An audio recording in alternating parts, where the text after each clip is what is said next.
The guy responsible for flooding the streets of Miami with this liquid cocaine hotshot garbage? Our new friend Tyson Latchford.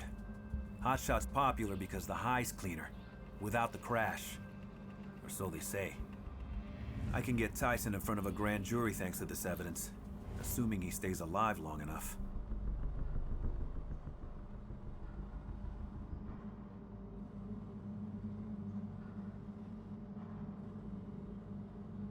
The guy responsible for flooding the streets of Miami with this liquid cocaine hotshot garbage? Our new friend Tyson Latchford. Hotshot's popular because the high's cleaner, without the crash. Or so they say.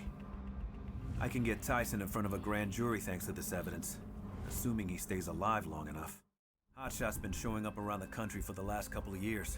Turns out Albert's been cooking the liquid cocaine at his compound and using the revenue to finance a sizable military arsenal.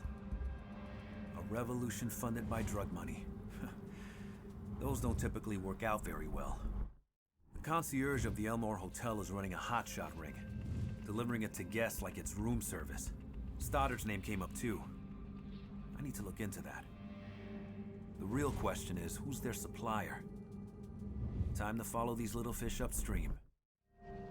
Remy Neltz used a journalist and a Florida state senator to secure allegedly toxic swampland for next to nothing, then set up a drug lab there.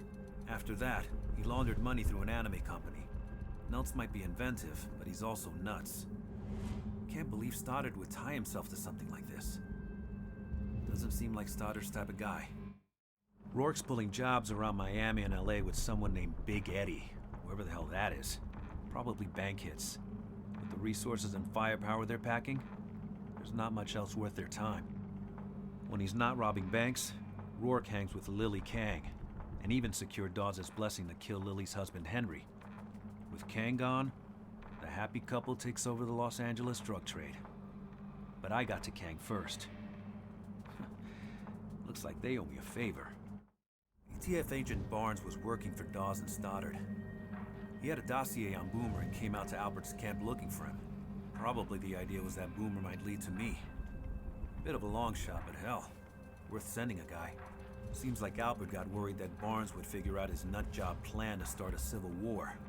So he has the guy killed and tortured for no good reason. It's not like he knew anything. Least I can do is make a call to the FBI tip line. Preferred Outcomes is now a major player in domestic law enforcement, with its operators replacing badges in several major cities around the country.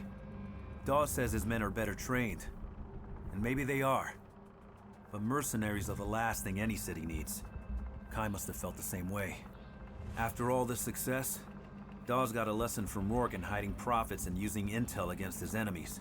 If Dawes thinks news of my father's fate can still hurt me, he's wrong. To tell you the truth, I'm glad the son of a bitch is dead.